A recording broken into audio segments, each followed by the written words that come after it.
Hello guys and welcome to episode 40 of the Your Backlog podcast, a podcast discussing things players like to put off, get to another day, and oh yes, will definitely beat later, their backlog. I'm your host Adam, and today we're up north in the slightly rough and dingy northern town of Barnsworth in Cole Supper's weirdly wonderful slapformer indie game, Thank Goodness You're Here. The game released on August 1st, 2024 on PC and Nintendo Switch and seems to be taking the video game industry by storm with its adult humour. It currently sits at a 90 on Metacritic, with critics such as James Stephanie Sterling stating, "Thank goodness you're here" rolls around in its Britishness to an almost obscene degree, but more than that, it is simply stupid. Majestically, gloriously stupid. It's a wildly entertaining little adventure that revels in its own ludicrous indulgences. It delightedly broadcasts a sense of humour that some may find puerile and unappealing, while others will find it puerile and very appealing. Thank goodness I'm in the latter camp. And I should have probably read through that a few times before I read it out loud because it was quite hard to read. But I think Sterling really nails the hammer on the head here with their kind of opinion on this game. If you like its humour, you'll think it's the best thing since sliced bread. But if you don't, in quotation marks, get it, you might find Thank Goodness You're Here to be a bare bones game with some vulgar humour and a cast of characters you can barely understand. Which side of the fence am I on? Well, we'll find out in this week's episode. But before we do, I would like to remind you to follow the podcast wherever you're listening and please give it a 5-star review. So let's get on with the episode itself. And I think this episode is bringing out my Yorkshire twang a little bit after playing the game.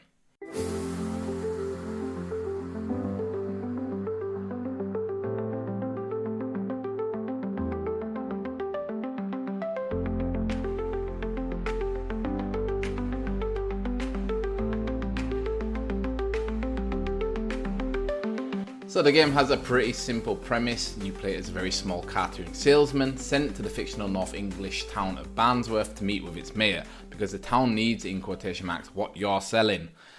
When you arrive there, you have some time to kill whilst waiting for the mayor, so have a wander around I guess the only way to describe it is charming town. As you do, the town's absurd characters will set you tasks and odd jobs to do for them. These range from finding a Scottish handyman's tools, fixing a hosepipe for a Matt Berry-sounding gardener, and shaking up some beer barrels in a local pub. And since the game is a slapformer, most of its gameplay consists of you going around and slapping things and seeing what happens. This starts conversations with the locals of Barnsworth, or if you do it to an item, it results mostly in like a funny joke or gag happening. And I think, it's quite interesting because the game really starts off with you not really knowing what to do. And you're just going around and just kind of experimenting. It almost reminded me a little bit of an adventure game. Like, back in the day you would play PC adventure games where you would maybe just click around and hope you interacted with something. That's kind of how the game works. And like I said, usually you are rewarded for exploring with some kind of joke. And for example, one that I particularly liked is that in the very main square where you start off the game, there is a character called Nick selling bricks off of a wall with his business aptly named Nick's Bricks. And as you progress through the game, more and more bricks will disappear from the wall. Eventually, you can slap it and knock it down, which reveals someone's living room, and with them kind of sat in the living room looking very startled at you as you do it. And then because there are no bricks left there for Nick to sell, he turns his business into Nick's second-hand furniture, which obviously is a joke that he's going to sell this poor guy's furniture whose wall we just knocked down. And just talking about the humour, the game more or less lives or dies on it. It has a ton of gags and jokes in it, with slapformer obviously being kind of like a double entendre because a lot of the jokes are slapstick. But if you're wondering what the humour is like, it kind of reminded me of like a mix between Rick and Morty and a show called The Big Legs Show. So to start off with, like when you very first start the game, it already starts off with like you are a character flicking through TV commercials, and some of them are really quirky and weird, with products such as Big Ron's Big Pies, Tiny Tom's Tiny Pies, Peens, which are not quite peas and not quite beans. And yeah, this was really reminiscent of Rick and Morty's. Like they have the universal cable where they're always flicking through and watching these very random TV shows or like soap operas that are happening on other planets or other universes. That's kind of very much how the the game kind of feels, and the humor kind of feels. It's just all over the place. Anything can happen within it. Like, it is set in like a realistic setting of a northern English town, but anything can happen, and lots of weird and wonderful things do happen. And the comparison to the Big Les show. So if you don't know what the Big Les show is, it's an Australian comedy show that's a comedy kind of cartoon that's completely made in Microsoft Paint. And it has its very own kind of weird form of humor and very Australian humor. And the thing about the Big Les show is that like the show has like aliens in it, and like Sasquatches, and it's a lot to do with like doing drugs and crime, but again, it just has this Australian overtone in it, and it has lots and lots of spin-offs. There's like the Mike Nolan show, and there's Sassy the Sasquatch. Like, if you look them up on YouTube, you'll see that they're really popular shows that not a lot of people know of. But what kind of reminds me of that in Thank Goodness You're Here is that, Thank Goodness You're Here also just kind of throws you into the deep end with its dark British humour, and it doesn't really care if you understand what is going on or not, or if you kind of get the jokes. So one example of that is the 10 bob joke that persists throughout the entire game. So 10 bob, as a Yorkshireman myself, I can remember this joke being told to me as a kid by my dad, with him saying, like, you go to your dad and ask, how, if you can have some money, and he'll say, oh yeah, I'll give you 10 bob, stuff like that. And if you don't know what 10 bob means, it's and you've played the game and might not understand it, it's like an old-fashioned way of saying 50 pence. So it was like a bob was 5p, and if you get 10 of them, it's 50p. And it was also like the thing of like, whenever my dad would reminisce about how much things cost in his childhood and how expensive it is now compared to that, he would always say that the price of everything, it didn't matter what it was 10 bob back in the day. So, like if he would get the bus to the next town, it would be 10 bob. A pint of bitter down the pub would cost 10 bob, stuff like that. So kind of seeing this joke appear in Thank Goodness You're Here and throughout Barnsworth really made me smile ear to ear. And it's just that kind of thing of like, unless maybe you grew up in Yorkshire, or you have like quite a good understanding of like English culture, you have no idea what that is. Like, you get the idea that everything costs this 10 bob, and it kind of sounds funny saying 10 bob for everything, but you have no context of what that actually means. And that's why the game really reminds me of the Big Les show, because there's a lot of very Australian like slang and colloquialism and humour in that if you've never been to Australia, or again, you don't really have any understanding of Australian culture, you just do not get what they're talking about. So so that's kind of what I think the mix of humour is like if a bit of Rick and Morty and a bit of like very specific humour to a very specific area within the UK. And so if you kind of like that, and or you have an open mind to that kind of humour, then that's what Thank Goodness You're Here is about. And personally, as you can probably tell from my review, or so far from the podcast, I love the humour. I think it's one of the few games that literally had me like laughing out loud with some of the jokes, like really like laughing out loud. And I think some of the funniest things come from the background characters in the game, like we talked about Nick's Bricks. And I like that the game really kind of like, its jokes evolve. Like, they're not usually just like one and done jokes. They kind of evolve over time. That you keep getting reintroduced to these characters, and a lot of this, the kind of silliness of the characters is just added onto, where you see something like, that's silly. And then you see them again, and then whatever they're doing in the next thing is just like the next level of that silliness, and it keeps going on and on. And it does a lot of that does kind of that humor where it does a lot of repetitiveness, where they're kind of like telling the same joke over and over, but the more they do it, the funnier it is, which I really liked, and thought was great about this game. Another example, so an example of this would be there is a section where there are two neighbours with two black wheelie bins outside their houses, and they're arguing over if one of the neighbours put their rubbish in the other neighbour's wheelie bins. And there's like this female kind of like Karen kind of archetype or stereotype of this woman blaming this young guy for putting rubbish in her bin, and he's kind of like, I didn't touch your bin, I didn't do anything about it. And it's kind of like every time you pass by that area, the joke kind of elevates, like it goes to the next step. So the next time you go, it's like she's complaining that he's put his wheelie bin inside her bin, and then the next time you go, it's like she's complaining that she put him that he put her in the bin, and then that he got in the bin, and then by the end of it, they're both sat in their bin playing cards together, which I just think is kind of absurd but hilarious every time you go through it. And it's, like I said, I think this is just something that I enjoyed about the game, because every time you pass through an area, you were kind of had an expectation of like, oh, okay, what's going to happen next? What's going to have changed? Or what little gag is going to be there that's going to make me laugh next? And I think it's kind of like a testament actually to the game's design in that respect, because Barnsworth is not that big of a town, and therefore you're kind of going to be passing through these same areas over and over again. And what's cool is what I just said is that, yeah, every time you do, you kind of have something new to look at, or something new to react to, which is cool. Because yeah, the game is quite small, or the town is quite small, and it's kind of partitioned into separate areas, and usually there is some kind of like puzzle in each area that you need to solve to progress to the next area. So like at the start of the game, you start off kind of outside the town hall in like the main square, and there is this rather posh character who kind of looks and sounds like he should be in a Charles Dickens novel, with his arm stuck down a drain. And he kind of tells you that, oh, okay, yeah, I need something slippery to get my arm out of the drain. And lo and behold, close by is a bakery called Mother Meg's Buttery Goods, which obviously will have butter in, which is slippery, which, you know, you can put on the grate to pull out his arm. But then unfortunately, yeah, it's not as easy as just going to the shop and buying butter. Unfortunately, Meg's employee has lost the key to the shop. So you need to go and find a local locksmith to unlock the door to get the butter to free the man's arm. And it's these little puzzles like this that kind of make up the game, and make up, like I said, each of these areas where it's kind of like you need to do to get to A first, you need to do B, C, and D, and then you can get back to A, kind of like that.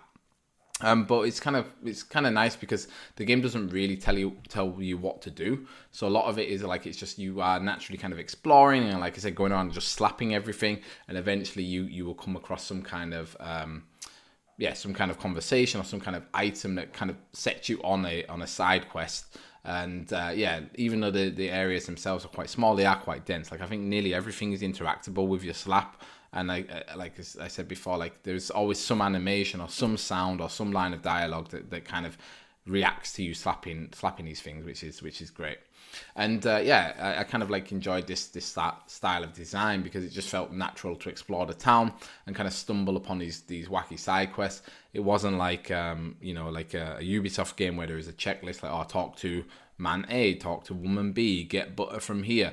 It was just kind of like you were just exploring. You wanted to talk to as many people as you could. You wanted to interact with as many objects as you could, and that usually then led on to the plot thickening and the side quest kind of moving on.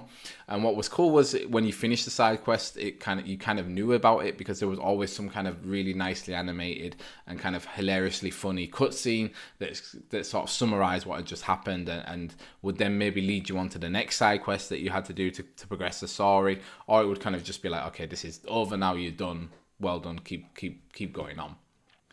And it's like, so as we've often talked about on, if you listen to the podcast, you know, I'm kind of like a big stickler for the art. And it was actually one of the things that actually really put me off the game was the art, looking at the art for it, because I think it's nice. Like it's very bright and cartoony. It has kind of like that style. It reminds me a little bit of Adventure Time, where it's cartoony but slightly grotesque, and also maybe Rick and Morty as well, where sometimes they go really like kind of weird and like almost monstrous with some of their character designs.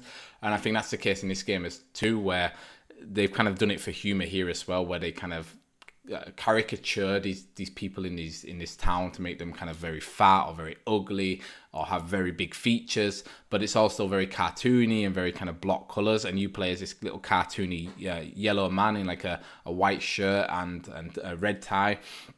And yeah, it was something that I didn't particularly like about the game.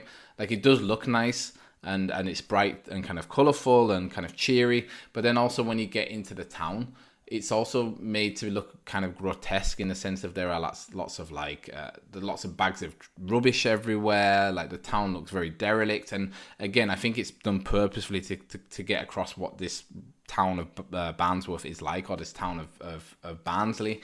And if you wanted to go into more of kind of like the cultural side of the game, of like where this game was made, so it was made in a place called Barnsley. And Barnsley was also like a town that was based around I think a mining town, or maybe not specifically Barnsley, but a lot of Yorkshire towns were based around mining. And then when the mines all closed, then the towns all kind of went into dereliction, basically, because there was no more work for the people there. And I think that's kind of what they're trying to get across here, that this town has been it's low point, and yeah, there's not really much going on there. There's a lot of shuttered buildings. There's a lot of weeds growing between the cracks of the main square. But I think it's just one of those things that I particularly don't like, this art style, to be honest, of kind of cute but grotesque. And I think as well, like, if you didn't know this game was made by people from Barnsley, you might find it, and you were from there or from the north of England, you might find it like a little bit, offensive in some ways, to be like, this is kind of like the stereotype in England of how the north of England looks. Like, to put it frankly, that it looks like a shithole. And that's obviously what the developers are playing on this stereotype. But if you didn't know that, like I said, you might think that someone is really taking the piss out of the north of England or these northern working class towns in Yorkshire. But yeah, so that's just what I think about the art. Like, I wasn't the biggest fan about it. And no, I love the humour, and I also love that it's so well designed that it doesn't really hold your hand. The game, otherwise, though, is quite bare bones. So I think if you're not really into the humour, you aren't really going to enjoy this game at all. Because most of the gameplay then is more or less, it's called a slapformer, so there are some platforming elements, but most of the platforming is just you pressing A to jump, and it would be like just jumping up 3 steps. That's the extent of the platforming. It's by no means a platformer, I would say. I think that's why they called it a slapformer. 1, because it's funny, and 2, because it kind of gets rid of the expectation that there is going to be actual platforming elements. It's more like you just jump around. Like, a lot of the game will be you kind of working out a puzzle, how to get out of a window or get out of a room, and most of the time it's via jumping a window. So it might be that you just then have to move a box over to the window or slap something that creates something to fall on the floor, then push that to the window and then jump out of the window. That's more or less the extent of the gameplay, other than going around and slapping people and the humour. So I think if you don't get the humour or don't like the humour, you can't really... I can't really see why you would enjoy playing the game, because I do think the humour is quite vulgar at times, and in addition, like, this South Yorkshire accent, so this Barnsley accent, it's the game is Barnsworth is based on a place called Barnsley, where the developers Cold Supper are from. So I think Cold Supper is they mostly were like 2 guys. There's like an artist and a developer, and I think the artist wrote the story. And then they had, when the game kind of took off, they kind of grew their studio. But yeah, the 2 guys are from Barnsley, and the game is based on a town called Barnsley in South Yorkshire. And I think, if you're not used to the Yorkshire accent, it's not the most international accent that people will understand, or that maybe international audiences are used to. So it might also be that you kind of feel a bit like, what are they even talking about? Like I said, with the 10 bob, there's a lot of dialect in there that is specific to Yorkshire and the UK. So if you don't know that, you might not really understand what's happening. But then again, you might just enjoy that it kind of sounds funny. What I'm trying to get at saying is that even though the accent sounds very funny, it is like a real accent, how people talk. Like, it's a very strong one, and sometimes it's kind of made sillier, but it is like an actual accent that how people in Yorkshire and South Yorkshire talk. I'm from North Yorkshire, so I think mine's slightly different, but we have a lot of the same words and the same, a lot of it is the word "the" isn't used that often. It gets abbreviated to "t," so that's why it's when you say I'm off to pub or I'm off to shop, it's kind of those kind of things. So I just wanted to get across that, you might not be able to understand it, but it is a real accent. They didn't just make this accent up because it sounded silly or whatever. So I think if you don't get the humour, you probably aren't going to enjoy the game, because the game itself isn't that spectacular, I would say. Like, it's just a very bare bones game with a bare bones kind of loop of puzzles and platforming, and the thing that really makes it stand out is its humour and is its kind of like the story that's going on within this weird and wonderful town. So should you play Thank Goodness You're Here? Well, Thank Goodness You're Here lives and dies on its comedy. Personally, I think the comedy in the game feels great and is completely unique. You won't see many other games this year with such dark British humour or be based in a northern English town. However, if you don't get the comedy, I can't really see why you would play the game. Its puzzles and platforming are minimal, and its art style falls into this kind of cute but grotesque style of cartoony but ugly characters and environments. Nevertheless, I would implore you to try the game out. Maybe watch the first 20 minutes of a Let's Play to see if the humour is something that you find funny, because if it is, I think Thank Goodness You're Here is a game that you will remember for a long time, and it is definitely worth the 10 bob asking price. So guys, that was episode 40 of the Beat Your Backlog podcast. A little bit shorter than we usually do, but Thank Goodness You're Here is a short game. It only took me about 2.5 hours to beat. But yeah, I'd love to know what you thought about the game. So if you've played, thank goodness you're here. I'd really like to know what you thought about the humour. Did you get it? Did you think it was funny? Or is it maybe a little bit too obtuse or too vulgar for you?